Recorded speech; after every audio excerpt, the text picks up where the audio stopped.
Hi everyone, wish you growing well and welcome to super academy. MCQs वाली series चल रही थी हमारी। यूनियन काउंसिल ऑफ मिनिस्टर्स मैंने आपको पढ़ाया था, उसके मैंने प्रीवियस ईयर क्वेश्चंस कराए थे आपको। अराउंड 27 क्वेश्चंस मैंने आपको करा दिए थे, ठीक है।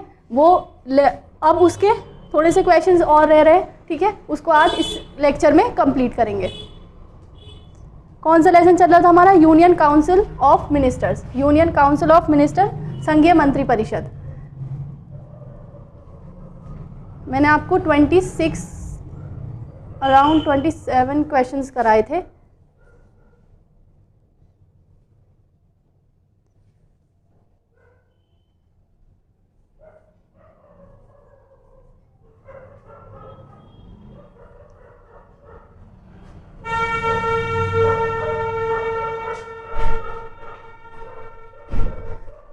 लास्ट हमने यही क्वेश्चन करा था, भारत के संविधान के संदर्भ में निम्नलिखित में से कौन सा कथन सत्य नहीं है, सही नहीं है, ठीक है। ये वाला क्वेश्चन मैंने आपको कराया था कि प्रधानमंत्री की नियुक्ति राष्ट्रपति द्वारा की जाएगी। कौन सा कथन सही नहीं है? मंत्रिपरिषद की नियुक्ति प्रधानमंत्री द्वारा की जाएगी। ये क्वेश्चन सही नहीं था, ठीक है, कथन सही नहीं था। अब यहाँ से 27 क्वेश्चन से शुरू करेंगे, ठीक है। निम्नलिखित कथनों पर विचार कीजिए। मंत्रिपरिषद एक वैधानिक निकाय है जो निचले सदन में मंत्रिमंडल की सामूहिक जिम्मेदारी को लागू करती है, ठीक है। भारत का संविधान भारत के संघीय लोकतंत्र में कैबिनेट शब्द इसकी शक्तियों और कार्यों को परिभाषित करता है। बहुत अच्छा क्वेश्चन है, सभी लोग अटेम्प्ट करेंगे, ठीक है। मंत्रिपरिषद एक वैधानिक निकाय है, बताया है मैंने आपको। क्वेश्चन थोड़ा घुमा के पूछा है लेकिन मैंने आपको समझाया था। मंत्रिपरिषद एक वैधानिक निकाय है जो निचले सदन में मंत्रिमंडल की सामूहिक जिम्मेदारी को लागू करता है। देखो ध्यान रखना, दो तरह के निकाय होते हैं, वैधानिक, एक संविधानिक। यानी कॉन्स्टिट्यूशनल का मतलब होता है संविधानिक और स्टैच्यूरी का मतलब होता है वैधानिक। वैधानिक का मतलब होता है जो संसद की विधि के द्वारा बना हुआ हो, संसद की विधि द्वारा बना हुआ हो। और संवैधानिक कौन सा होता है? जिसका संविधान में वर्णन है, संविधान द्वारा उस निकाय को बनाया गया है, ठीक है। तो यहाँ पर कहा गया है कि मंत्रिपरिषद एक वैधानिक निकाय है। क्या मंत्रिपरिषद का जो प्रावधान किया गया है वो संविधान में किया गया है या संसद द्वारा उसे विधि के द्वारा बनाया गया है? आपको ध्यान रखना है, आर्टिकल 75 में मंत्रिपरिषद का वर्णन किया गया है। आर्टिकल 74 में कहा गया है, आर्टिकल 74 में कि राष्ट्रपति को सलाह देने के लिए एक मंत्रिपरिषद होगी, ठीक। उसका प्रावधान 75 में किया गया है कि कैसे कैसे उसकी नियुक्ति और उसके अन्य प्रावधान किए जाएंगे। तो ये दोनों संविधान में दिया गया है। तो मंत्रिपरिषद वैधानिक निकाय नहीं है, वैधानिक निकाय नहीं, संवैधानिक निकाय है। कौन सा निकाय है? संविधानिक निकाय है, क्योंकि इसका वर्णन संविधान में दिया गया है। इसे संसद की विधि द्वारा नहीं जोड़ा गया, इसे संसद की विधि द्वारा नहीं जोड़ा गया। तो यहाँ पर ये स्टेटमेंट गलत हो जाता है। मैंने आपको बताया कि एग्ज़ाम में बहुत छोटे जो पॉइंट्स होते हैं उनको इंटरचेंज किया जाता है, ठीक है। अगर यहाँ मंत्रिमंडल लिखा होता तो मंत्रिमंडल एक वैधानिक निकाय है, क्योंकि मंत्रिमंडल शब्द का प्रयोग संविधान में नहीं किया गया, उसको बाद में संशोधन द्वारा जोड़ा गया। लेकिन मंत्रिपरिषद क्या है? एक वैधानिक निकाय, संवैधानिक निकाय है, संवैधानिक निकाय है जो निचले सदन में मंत्रिमंडल की सामूहिक जिम्मेदारी को लागू करता है, ठीक है। भारत का संविधान भारत के संसदीय लोकतंत्र में कैबिनेट शब्द इसकी शक्तियों और कार्यों को परिभाषित करता है। अभी देखो, मैंने अभी आपको समझाया कि छोटी छोटी चीज़ें इंटरचेंज की जाती हैं। देखो यहाँ मंत्रिपरिषद को वैधानिक बताया जबकि ये संविधानिक है, और यहाँ पर कह रहा है कि जो कैबिनेट है यानी मंत्रिमंडल, उसको संविधान के लोकतंत्र में शब्द जो है और इसकी शक्तियाँ कार्यों को परिभाषित किया गया है। नहीं, संविधान में इसको परिभाषित नहीं किया गया। इस 44वें संविधान संशोधन मैंने आपको पढ़ाया था, 44वां संविधान संशोधन, जिसमें आर्टिकल 352 में इसको यूज़ किया गया है कि इसको मंत्रिमंडल शब्द को यूज़ किया गया है। मंत्रिमंडल में कौन होते हैं? कैबिनेट के सदस्य होते हैं। मंत्रिमंडल शब्द का यूज़ किया गया है, सिर्फ शब्द का यूज़ किया गया है, इसकी शक्तियों और कार्यों का वर्णन नहीं है, इसकी शक्तियों और कार्यों का वर्णन नहीं है, ठीक है। तो ये स्टेटमेंट भी गलत है और ये स्टेटमेंट भी गलत है। तो आंसर कौन सा हो जाएगा? ना तो 1 और ना ही 2, नाइदर 1 नॉर 2, ठीक। इतने समझ में आया? मंत्रिपरिषद संवैधानिक निकाय है और कैबिनेट शब्द का उल्लेख किया गया है केवल संविधान में, वो भी संविधान संशोधन द्वारा, उसकी शक्ति और कार्यों को परिभाषित नहीं किया गया। Is that clear? 27 क्वेश्चन जरूर अटेम्प्ट करना है, ठीक है। फिर इसके बाद नेक्स्ट है हमारा 28। नीचे दो कथन दिए गए हैं, एक को अभिकथन ए और दूसरे को कारण यानी रीजन कहा गया है। कथन क्या है? मंत्रिमंडल के विपरीत एक निकाय के रूप में मंत्रिपरिषद सरकारी व्यवसाय का लेन देन नहीं करता। मंत्रिमंडल मंत्रिपरिषद द्वारा अपने निर्णय के क्रियान्वयन की निगरानी करता है। इसमें से कौन सा आर्ग्यूमेंट क्या रीजन को सपोर्ट करता है या नहीं करता है, ये आपको इसमें बताना है। मंत्रिमंडल के विपरीत एक निकाय के रूप में मंत्रिपरिषद सरकारी व्यवसाय का लेन देन नहीं करता, बिल्कुल सही। इसमें ये स्टेटमेंट में ये बात कही गई है, सरकारी व्यवसाय का मतलब ये है कि जो निर्णय लिए जाते हैं, सरकार के जो निर्णय लिए जाते हैं, महत्वपूर्ण निर्णय लिए जाते हैं, सरकार के कामकाज को जो देखने का काम करता है वो मंत्रिमंडल करता है। मंत्रिमंडल करता है। मंत्रिमंडल के निर्णय को लागू करने का काम किसका है? मंत्रिपरिषद का है। मंत्रिपरिषद, मंत्रिमंडल निर्णय लेता है और मंत्रिपरिषद उनके निर्णयों को लागू करता है। तो मेन काम किसका है? सरकार के व्यवसाय का, यानी प्लानिंग का। व्यवसाय का मतलब है यहाँ पर प्लानिंग। सरकार जो प्लानिंग करेगी अपने डेवलपमेंट के लिए या जो भी काम के लिए अपने प्लानिंग करेगी, वो काम किसका है? मंत्रिमंडल का। तो सरकारी व्यवसाय का काम कौन करता है? मंत्रिमंडल करता है। तो कथन बिल्कुल सही है। मंत्रिपरिषद द्वारा अपने निर्णय के क्रियान्वयन की निगरानी करता है। मंत्रिमंडल निगरानी करेगा मंत्रिपरिषद की कि वो जो हमने उसको काम दिया है वो काम ठीक से कर रहा है या नहीं। तो दोनों सही है, लेकिन ये मैच नहीं कर रहे। या तो ये जो यहाँ पर इसके कार्यों का उल्लेख किया गया है, अगर यहीं पर इसको सपोर्ट करते तो बात सही होती, लेकिन ये दोनों बातें अलग अलग हैं। दोनों बातें ठीक हैं लेकिन दोनों बातें अलग अलग हैं। तो कौन सा होगा? दोनों सही है लेकिन इसकी सही व्याख्या नहीं है। दोनों सही है और इसकी सही व्याख्या नहीं है, ठीक है। नेक्स्ट क्वेश्चन करेंगे किचन कैबिनेट। मैंने आपको बताई थी किचन कैबिनेट या आंतरिक कैबिनेट के संदर्भ में निम्नलिखित कथनों पर विचार कीजिए। यह न केवल कैबिनेट मंत्रियों से बना है बल्कि बाहरी लोगों जैसे मित्रों, प्रधानमंत्री के परिवार सदस्य से भी बना है। यह उच्चतम निर्णय लेने वाली संस्था के रूप में कैबिनेट के अधिकार और स्थिति को कम करता है। किचन कैबिनेट या आंतरिक कैबिनेट की घटना जहां निर्णय तैयार किए जाते हैं और औपचारिक अनुमोदन के लिए कैबिनेट के समक्ष रखे जाते हैं, भारत के लिए अद्वितीय है, ठीक है। 3 स्टेटमेंट दिए गए हैं आपसे और यहाँ पर सही नहीं है पूछा है। सही नहीं है, इसको भी ध्यान रखा करो कि कहाँ पर सही है पूछा है और कहाँ पर सही नहीं है पूछा है, ठीक है। इसमें आपको बताना है कौन सा स्टेटमेंट सही नहीं है, ठीक है। कौन सा स्टेटमेंट सही नहीं है? किचन कैबिनेट, मैंने आपको बताया था किचन कैबिनेट वो होता है जिसमें उनके सगे संबंधी, ठीक है, और मित्र वो शामिल होते हैं। प्रधानमंत्री के परिवार के सदस्य भी शामिल होते हैं, इसीलिए इसको किचन कैबिनेट बोलते हैं। इसमें कैबिनेट मंत्री भी होते हैं। अगर खाली कैबिनेट मंत्री होते तो वो मंत्रिमंडल कहलाता ही है, लेकिन यहाँ पर किचन कैबिनेट का मतलब है उनके सगे सहयोगी, सगे संबंधी भी उसमें शामिल होना। तो पहला स्टेटमेंट सही है। यह उच्चतम निर्णय लेने वाली संस्था के रूप में कैबिनेट के अधिकार और स्थिति को कम करता है। देखो किचन कैबिनेट का, जैसे हर चीज़ का एक प्रोज एंड कॉन्स होते हैं, एक नेगेटिव पॉइंट होता है, एक पॉजिटिव पॉइंट होता है। तो किचन कैबिनेट का एक नेगेटिव पॉइंट ये है कि ये एक उच्चतम निकाय निर्णय लेने वाली संस्था के रूप में जो कैबिनेट है उसके महत्व को कम कर देती है, उसके महत्व को कम कर देती है। देखो जैसे ये मंत्रिपरिषद, ठीक, इसके अंदर मंत्रिमंडल उच्च निकाय, उच्च निर्णय लेने वाला निकाय, और इसके अंदर हम किचन कैबिनेट बना दें तो ये सर्वोच्च निकाय बन जाता है। इसीलिए ये कैबिनेट की शक्तियों को कम करता है। यही इसका एक नेगेटिव पॉइंट है। तो ये आंसर भी सही हो जाएगा। कौन सा? सेकंड वाला कि उच्चतम निर्णय लेने वाली निकाय संस्था के रूप में कैबिनेट के अधिकार और स्थिति को कम करता है। ये इसके नेगेटिव पॉइंट है लेकिन ये करेक्ट है।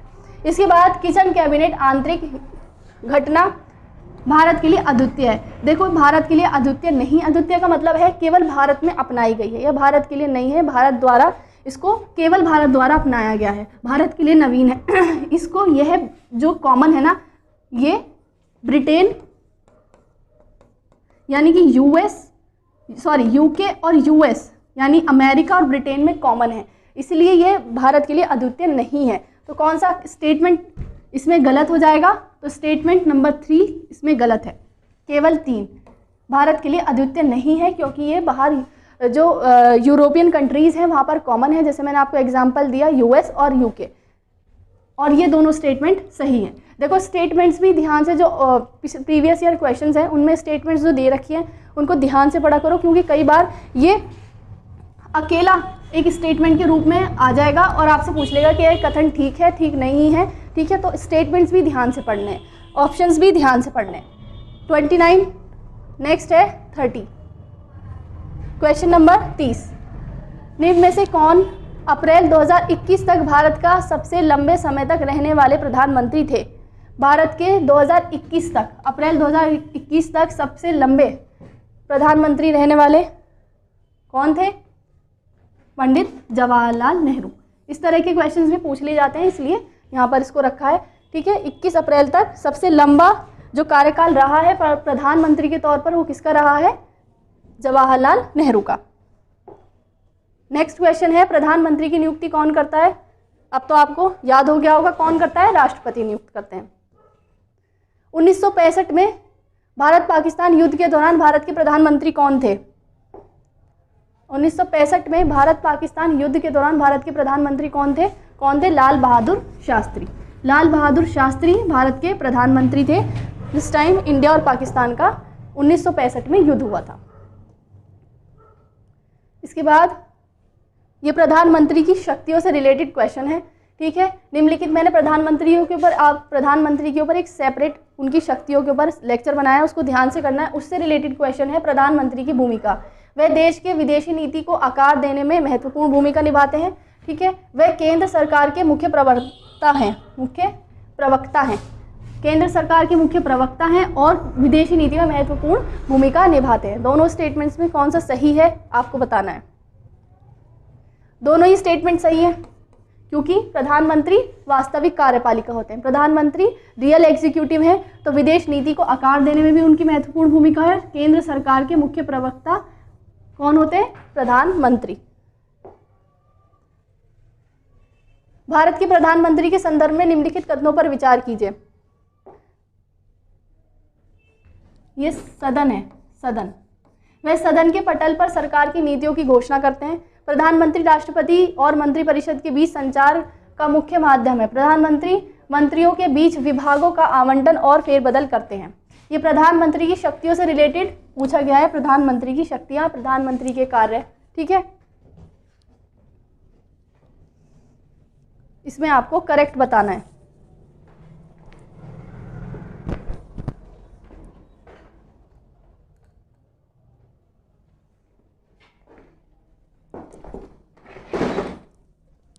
कौन सा स्टेटमेंट करेक्ट है? मैंने आपको बताया था प्रधानमंत्री के 3 कर्तव्य बताए थे मैंने आपको, या 3, एक तो बताए थे शक्तियां बताई थी, एक तो संसद के संबंध में, संसद के संबंध में वह सदन के पटल पर सरकार की नीतियों की घोषणा करते हैं। यह उनकी कौन सी शक्ति है? संसद के संबंध में जो प्राप्त अधिकार हैं प्रधानमंत्री के, ठीक है। दूसरा, प्रधानमंत्री राष्ट्रपति और मंत्रिपरिषद के बीच संचार का मुख्य माध्यम होते हैं, तो ये प्रधानमंत्री की राष्ट्रपति से संबंधित शक्ति है या कर्तव्य है, ठीक है। तीसरा है, प्रधानमंत्री मंत्रियों के बीच विभागों का आवंटन करते हैं, तो ये मंत्री परिषद से संबंधित उनके शक्ति, कार्य या कर्तव्य है, ठीक। तीनों स्टेटमेंट सही हैं। पहला संसद से संबंधित है, दूसरा राष्ट्रपति से, तीसरा मंत्री परिषद से। तो कौन सा ऑप्शन सही हो जाएगा? केवल 1, 2, 3, ये तीनों ही ऑब्जेक्टिव सही है, तीनों ही ऑप्शन सही हैं। नेक्स्ट है, भारत के प्रधानमंत्री के संदर्भ में निम्नलिखित कथनों पर विचार कीजिए। सेम क्वेश्चन दोबारा टाइप हो गया। निम्नलिखित कथनों पर विचार कीजिए। भारत में प्रधानमंत्री के निर्धन अथवा उनके द्वारा त्याग पत्र दिए जाने की स्थिति में मंत्रिपरिषद स्वयं ही भंग हो जाती है। वह किसी मंत्री के निर्धन, उसकी बर्खास्तगी अथवा उसके द्वारा त्यागपत्र दिए जाने की स्थिति में केवल मंत्री का पद रिक्त होता है। ये भी मैंने आपको अच्छे से समझाया था। इसमें कौन सा स्टेटमेंट सही है आपको बताना है। दोनों ठीक है, दोनों ठीक है। प्रधानमंत्री के निर्धन पर या उनके त्यागपत्र देने पर मंत्रिपरिषद भंग हो जाती है, क्योंकि मंत्रिपरिषद का सामूहिक उत्तरदायित्व होता है। तो उस मंत्रिपरिषद स्वयं भंग हो जाती है, ठीक, प्रधानमंत्री के द्वारा प्रधानमंत्री का निर्धन होने पर या प्रधानमंत्री के त्यागपत्र देने पर। दूसरा, जब किसी मंत्री का निर्धन या उसका त्यागपत्र या बर्खास्तगी हो जाती है तो उसका पद, केवल पद उसका रिक्त होता है। तो आंसर हो जाएगा ए और बी दोनों करेक्ट है। निम्नलिखित कथनों पर विचार कीजिए। संविधान में प्रधानमंत्री के चयन और उनके नियुक्ति के लिए कोई विशिष्ट प्रक्रिया नहीं है। एक प्रधानमंत्री का इस्तीफा या मृत्यु स्वचालित रूप से मंत्रिपरिषद को भंग कर देता है। इसमें से कौन सा स्टेटमेंट सही है पूछा है, कौन सा स्टेटमेंट सही है? संविधान में प्रधानमंत्री के चयन और नियुक्ति के लिए कोई विशिष्ट प्रक्रिया नहीं है, कौन सा स्टेटमेंट सही है ये आपको बताना है।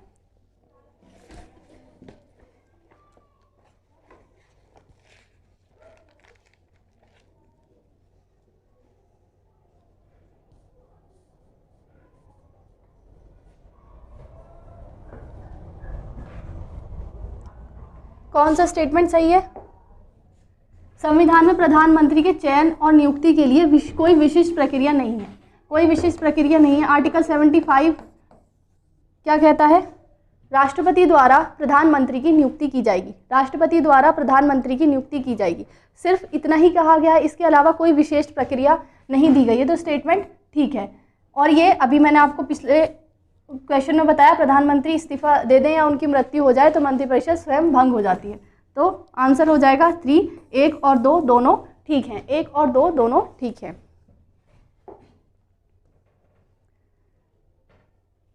भारत के राष्ट्रपति के महाभियोग की प्रक्रिया है, भारत के राष्ट्रपति के महाभियोग की प्रक्रिया है।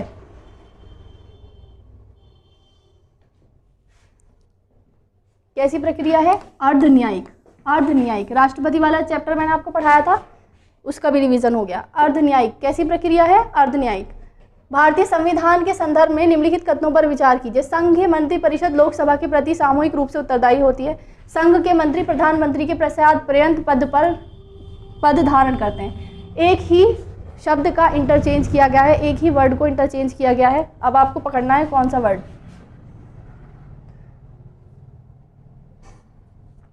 एक वर्ड पूरे स्टेटमेंट को गलत भी कर देता है और सही भी कर देता है। संघीय मंत्रिपरिषद लोकसभा के प्रति उत्तरदायी है, सामूहिक रूप से लोकसभा के प्रति उत्तरदायी है, करेक्ट है।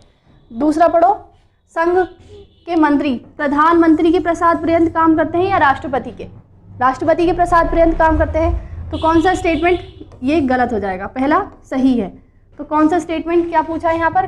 कथनों पर विचार कीजिए, इसका मतलब हमें सही बताना है। तो केवल एक, ठीक, क्योंकि मंत्रिपरिषद लोकसभा के प्रति उत्तरदायी होती है। अनुच्छेद 108 के अंतर्गत लोकसभा और राज्यसभा की संयुक्त बैठक आहूत की जाती है। ये आपका नेक्स्ट चैप्टर है, लेकिन ये क्वेश्चन यहाँ पर आ गया है तो आपको बताना है। अनुच्छेद 108 में संयुक्त बैठक का प्रावधान किया गया है। साधारण विधेयक पर संयुक्त बैठक बुलाई जाती है। किसके द्वारा बुलाई जाती है? राष्ट्रपति द्वारा बुलाई जाती है। और इसकी अध्यक्षता कौन करता है? इसकी अध्यक्षता लोकसभा के अध्यक्ष करते हैं, ठीक है। अनुच्छेद 108 में प्रावधान किया गया है किसका? संयुक्त बैठक का। संयुक्त बैठक किसके संबंध में बुलाई जाती है? साधारण विधेयक के। कौन बुलाता है? राष्ट्रपति। और इसकी अध्यक्षता कौन करता है? लोकसभा के अध्यक्ष। एक क्वेश्चन को मल्टी डायमेंशन से देखना है और उसके आसपास के सारे कॉन्सेप्ट कवर करने हैं। नेक्स्ट है, भारत का राष्ट्रपति अप्रत्यक्ष चुना जाता है, निर्वाचन से चुना जाता है। एक निर्वाचक मंडल की व्यवस्था है जो संसद के दोनों सदनों और राज्य की विधानसभाओं द्वारा निर्वाचित सदस्यों से मिलकर बनता है। यूपीपीसीएस 2015 में पूछा गया क्वेश्चन है और मैं आपको ये वाला चैप्टर अच्छे से करा चुकी हूँ। रीज़न और आर्ग्यूमेंट दोनों सही हैं और दोनों इसकी सही एक्सप्लेनेशन भी है। कौन सा है? आर, ए और आर दोनों सही हैं और ए आर की सही व्याख्या है, ठीक है। नेक्स्ट है क्वेश्चन नंबर 42।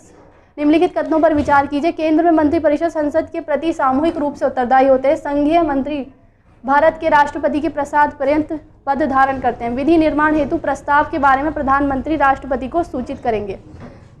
एक ही वर्ड का पहले भी इंटरचेंज किया था, पूरा स्टेटमेंट गलत हो गया था। अब भी एक ही वर्ड का इंटरचेंज किया गया है और पूरा स्टेटमेंट गलत हो गया है। अब आपको वर्ड पकड़ना है कौन सा।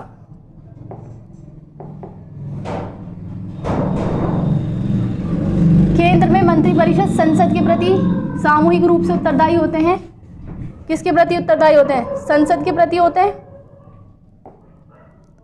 या लोकसभा के प्रति होते हैं? मैंने आपको बताया था संसद के प्रति नहीं होते हैं, क्योंकि संसद में राज्यसभा भी शामिल है। केवल लोकसभा के प्रति सामूहिक रूप से उत्तरदायी होते हैं, इसलिए जब संसद लिखा हुआ आएगा या राज्यसभा लिखा हुआ आएगा तो गलत हो जाएगा। केवल लोकसभा के प्रति उत्तरदायी होते हैं, ये स्टेटमेंट आपका गलत हो जाएगा। संघीय मंत्रिपरिषद राष्ट्रपति के प्रसाद पर्यंत कार्य करते हैं, प्रदान करते हैं, बिल्कुल सही ये स्टेटमेंट है। विधि निर्माण हेतु प्रस्ताव के बारे में प्रधानमंत्री राष्ट्रपति को सूचित करेंगे, ये उनकी राष्ट्रपति के संबंध में शक्ति है। दोनों स्टेटमेंट सही हैं, तो कौन सा हो जाएगा? 2 और 3। आपको मैंने एलिमिनेशन मेथड भी बताया था कि आपको पता है कि कोई ऑब्जेक्टिव या ऑप्शन गलत है ना, उसको देख लीजिए। देखो एक गलत है, इसमें भी एक है, इसमें भी एक है और इसमें भी एक है। 3 अपने आप एलिमिनेट हो गए और सही आंसर। अगर आपको सही नहीं पता और आपको पता है गलत आंसर आपको मालूम है तो एलिमिनेट हो जाते हैं। तो इस तरह के ट्रिक्स भी आपको मालूम होनी चाहिए पेपर के लिए। 43 क्वेश्चन नंबर 43 नीचे दो वक्तव्य दिए गए हैं। संघीय कार्यपालिका का मुखिया भारत का राष्ट्रपति होता है। राष्ट्रपति की शक्तियों की कोई सीमा नहीं है। ये तो बहुत इजी क्वेश्चन है, आप लोग आराम से पकड़ लेंगे। संघीय कार्यपालिका का मुखिया भारत का राष्ट्रपति होता है। राष्ट्रपति की शक्तियों की कोई सीमा नहीं है, ऐसा है? राष्ट्रपति की शक्तियों की कोई सीमा नहीं है, तो फिर राष्ट्रपति पर महाभियोग क्यों लगाया जाता है? राष्ट्रपति पर महाभियोग क्यों लगाया जाता है? ये स्टेटमेंट गलत है। पहला सही है, ये वाला स्टेटमेंट गलत है। तो आर गलत है और ए सही है। नेक्स्ट है हमारा, भारत के प्रधानमंत्री के विषय में निम्नलिखित कथनों पर विचार कीजिए। भारत के प्रधानमंत्री के विषय में निम्नलिखित कथनों पर विचार कीजिए। प्रधानमंत्री मंत्रिपरिषद के नाम मात्र के नेता होते हैं, वे संसद के प्रति उत्तरदायी होते हैं, अपने मंत्रियों में से किसी को बर्खास्त नहीं कर सकते और प्रधानमंत्री मंत्रिपरिषद का वास्तविक नेता होता है। कौन सा स्टेटमेंट सही है आपको बताना है। नाम मात्र, प्रधानमंत्री नाम मात्र की कार्यपालिका होते हैं, राष्ट्रपति नाम मात्र की कार्यपालिका होते हैं। पहला स्टेटमेंट गलत हो जाएगा। संसद के प्रति उत्तरदायी होता है, संसद के प्रति, लोकसभा के प्रति उत्तरदायी होते हैं। दूसरा स्टेटमेंट भी गलत हो जाएगा। मंत्रियों में से किसी को बर्खास्त नहीं कर सकते, क्यों नहीं कर सकते? उनकी शक्ति है, उनके पास पावर है कि वो राष्ट्रपति को सलाह देंगे और मंत्री को हटा देंगे। तो ये तीसरा स्टेटमेंट भी गलत हो जाएगा। चौथा स्टेटमेंट है, प्रधानमंत्री मंत्रिपरिषद के वास्तविक नेता होते हैं। तो रियल एग्जीक्यूटिव कौन होता है? प्रधानमंत्री होते हैं। तो ये स्टेटमेंट सही हो जाएगा। प्रधानमंत्री मंत्रिपरिषद के वास्तविक नेता होते हैं।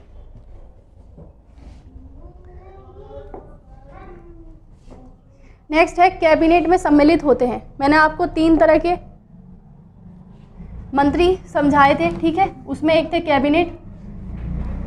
तो कैबिनेट में किस प्रकार के मंत्री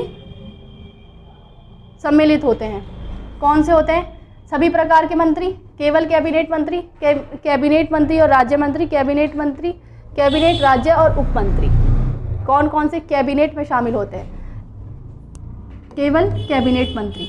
मैंने आपको बताया था कैबिनेट मंत्री वो होते हैं जो अपने निर्णय लेने के लिए स्वतंत्र होते हैं, उनके पास महत्वपूर्ण विभाग होता है। तो महत्वपूर्ण विभाग होगा, ठीक है? और जितने भी महत्वपूर्ण निर्णय मंत्री परिषद के संबंध में लिए जाते हैं, कौन लेता है? मंत्रिमंडल लेता है। तो इसलिए इसमें केवल वो मंत्री होते हैं जो महत्वपूर्ण होते हैं। तो महत्वपूर्ण मंत्री कौन होते हैं? कैबिनेट स्तर के मंत्री। तो कैबिनेट में केवल कैबिनेट के मंत्री होते हैं। और अगर किसी राज्य मंत्री को स्वतंत्र प्रभार मिला हुआ है तो वो उसमें शामिल हो जाएंगे। लेकिन यहाँ पर ऑप्शन में कैबिनेट मंत्री और राज्य स्वतंत्र प्रभार अगर दिया हुआ होता, यहाँ पर स्वतंत्र प्रभार, ठीक है, स्वतंत्र प्रभार अगर दिया हुआ होता तो वो भी इसमें शामिल होता, क्योंकि स्वतंत्र प्रभार का मतलब होता है जब राज्य मंत्री को कैबिनेट मंत्री की अनुपस्थिति में कैबिनेट मंत्री का पद दिया जाता है जितने दिन तक वो अनुपस्थित है, ठीक है? तो उनकी पावर्स भी कैबिनेट मंत्री के समान हो जाती हैं, इसीलिए वो कैबिनेट में शामिल होते हैं। लेकिन जब वो मंत्री वापस आ जाएंगे तो वो वापस से राज्य मंत्री बन जाएंगे। इसीलिए यहाँ पर कौन सा करेक्ट आंसर है? केवल कैबिनेट मंत्री। तो आपको ध्यान रखना है, इस तरह के क्वेश्चन अगर आ जाते हैं, अगर यहाँ स्वतंत्र प्रभार लिखा होता तो ये भी कैबिनेट में शामिल होते हैं। आमतौर पर भारत के प्रधानमंत्री होते हैं, आमतौर पर भारत के प्रधानमंत्री होते हैं लोकसभा के सदस्य। लोकसभा के सदस्य, इस तरह के क्वेश्चंस भी पूछ लेते हैं, इसलिए मैंने यहाँ पर ये वाले क्वेश्चन भी रखा है। भारत में वह मंत्री जो संसद के दोनों सदनों में से किसी एक सदन का सदस्य नहीं है और उसे मंत्री पद से मुक्त हो जाना पड़ता है। कितना टाइम पीरियड बताया था मैंने आपको?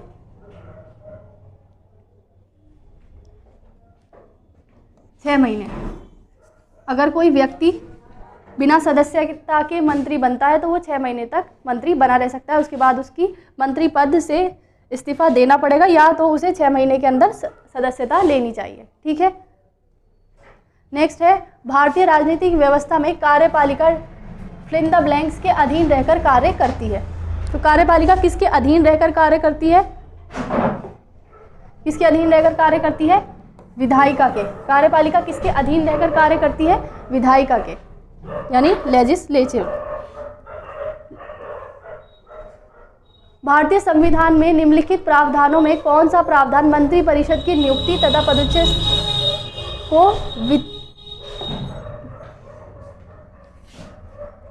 विवेचित करता है? यानी कि किस आर्टिकल में प्रावधान किया गया है मंत्रिमंडल की नियुक्ति और उनके पदच्युत की? किसमें प्रावधान किया गया है? आर्टिकल 75। आर्टिकल 75 राष्ट्रपति को ये शक्ति प्रदान करता है कि वो प्रधानमंत्री और अन्य मंत्रियों की नियुक्ति करें। कौन सा ऑप्शन सही हो जाएगा इसमें? आर्टिकल 75। नेक्स्ट क्वेश्चन है, निम्नलिखित में से किन्हीं पर अपने राजनीतिक जीवन में भारत के प्रधानमंत्री पद एक से अधिक बार समानांतर बार सुशोभित किया? किसने एक से ज़्यादा बार प्रधानमंत्री पद को सुशोभित किया यानी प्रधानमंत्री बने? कौन बने? गुलजारीलाल नंदा, इंदिरा गांधी और अटल बिहारी वाजपेयी। 3, 4 और 5। ऑप्शन 3, 3, 4 और 5। इस तरह के क्वेश्चंस भी पूछ लिए जाते हैं, तो इस तरह के क्वेश्चंस भी ध्यान में रखने हैं। ठीक है, कॉन्सेप्ट ध्यान में रखने हैं। नेक्स्ट है, संसदीय शासन का वास्तविक कार्यपालिका शक्ति किसके पास होती है? वास्तविक कार्यपालिका शक्ति किसके पास होती है? रियल एग्जीक्यूटिव कौन होते हैं? अभी बताया, प्रधानमंत्री रियल एग्जीक्यूटिव होते हैं। और इनको कॉन्स्टिट्यूशन लैंग्वेज में क्या बोलते हैं? राष्ट्रपति और प्रधानमंत्री। दोनों को आप कमेंट में बताएंगे। नेक्स्ट क्वेश्चन है, कैबिनेट का तात्पर्य क्या है? कैबिनेट का मतलब क्या होता है? शासन के सभी मंत्रीगण, कैबिनेट स्तर के मंत्री, अपने सचिवों के साथ कैबिनेट स्तर के मंत्री, राज्य मंत्रीगण।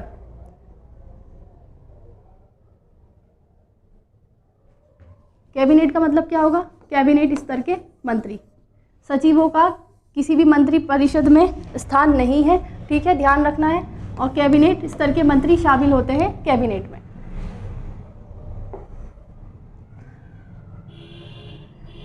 भारत का प्रधानमंत्री मुख्य है। किसका मुख्य है? मुखिया है। यहाँ पर ये गलत लिख दिया है, यहाँ पर मुखिया है। तो किसका मुखिया है या मुख्य है? केंद्र सरकार का। केंद्र सरकार। किसका मुखिया होता है प्रधानमंत्री? केंद्र सरकार का, सेंट्रल गवर्नमेंट। उप प्रधानमंत्री का पद सृजन मूल संविधान के अंतर्गत हुआ, संविधान के प्रावधानों से हटकर हुआ, 44वें संविधान संशोधन द्वारा और 85वें संविधान संशोधन द्वारा।